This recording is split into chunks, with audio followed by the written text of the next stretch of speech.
Aubrey Drake Graham has been on top of music and really the whole world pretty much since I've been a young child. By the time he dropped Nothing Was the Same, his third studio album, there was no looking back for Drake.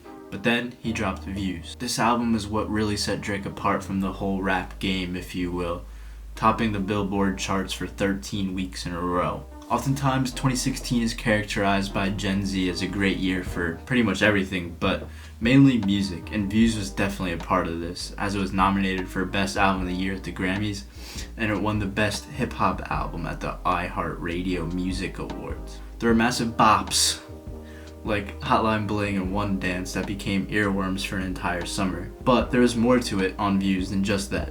He had some introspective records like Fire and Desire, and just more versatile stuff like Nine and Controlla.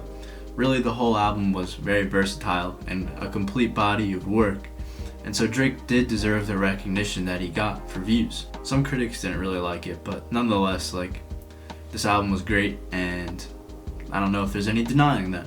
It was around this time that I really started to get into rap music. Growing up, I wasn't a big rap fan, if you can't tell. I mean, I don't know if that's a bad joke to make, but yeah, I started getting into rap music around this time, and so the anticipation for his next album was really high. But it wasn't just high for me, it was high for everyone. What was Drake gonna do after Views? How could he follow it up? As we clearly now know, in 2017, Drake dropped the mixtape More Life, and it's really long enough to be considered an album, even though it's officially called a mixtape. Or maybe Drake would want to call us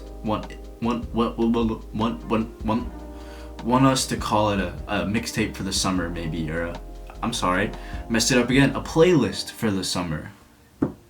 The cover is kind of summery, and there's some summery songs that we'll get into. Yet again, the Sixth God dropped plenty of hits like Passion Fruit, Fake Love, Ice Melts, Portland, and more. The tape was a comprehensive display of his versatility, going from grime to R&B to trap music and so on. But More Life was more than just those hits, more than just his comprehensive versatility, if you will. It's a shame that many fans to this day gloss over what is Drake's actual best song in his entire discography. No one really talks about it, and so I'm finally gonna unveil it and reveal one of the biggest secrets in my life: Drake's best song. The track is Skepta Interlude, and I'm positively sure this is Drake's best song. I mean, for starters, Drake isn't even on this song to begin with. Further, there's a flute sample from the game Pokemon Gold, which serves as a bit of a cultural awareness for the younger generation, something that Drake could never really do. The beat itself is just awesome. It's hard hitting the entire time, and it's perfect for the car, the gym, even when you're just chilling, hanging out with your friends or your fellow blokes, maybe. Then we get the lyrical prowess of Skepta. Skepta's bars are that of a genius here, with things like slice up work like pepperoni, and still the same guy when I touched a million. Skepta's snappy wit is ever present here, and his genius lyricism is just oozing out. This track pretty much shadows everything in Drake's entire discography. Further, we get some actual true introspection, something that Drake can never really do.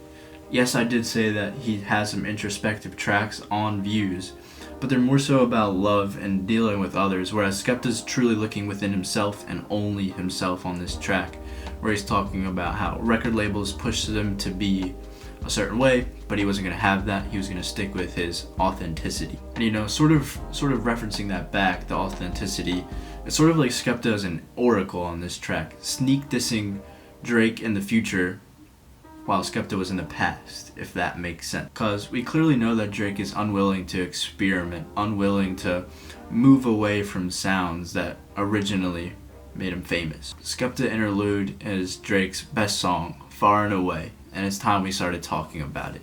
We really must start talking about it. In all seriousness, though, I know this is an incredibly hot take, and I don't even know if I myself believe it. I'm a true believer in Skepta Interlude, but we'll discuss this a bit more. The main gist I'm trying to get at here is that the things we find ourselves having opinions on are truly subjective. There's no objectivity to them, and I feel as if humanity as a whole will take big strides forward if we take a few steps back and realize this. I've made many comments about this type of thing before, but I want it to be stressed as I've got a bit of a younger audience, as I myself am a younger person, as well as the fact that I've said this before, I've mentioned this before too, that a lot of these videos do serve as reminders for myself, and I hope that me sharing them and, constantly reinforcing it with myself can help others as well. Even if I truly believe that Skepta Interlude is Drake's best track, and look, I know it's a bit of an exaggeration, it's definitely a silly opinion, but perhaps we can sort of start here, build the foundations here with opinions causing division by, sort of being more tolerant to silly opinions rather than, just accepting it and then moving on and saying we need to be tolerant of political opinions, something where there's obvious real life implications, if that makes sense. It's no secret that we live in an increasingly opinionated world, and we're even really encouraged to share our opinions. And with the things that we're adamantly opinionated on, like Drake's music, whether or not it's good, where does he rank compared to other artists, we have to realize that these are silly opinions. It's all subjective in the end. It's too forgotten. There's plenty of people that say, oh no, you're wrong for a fact.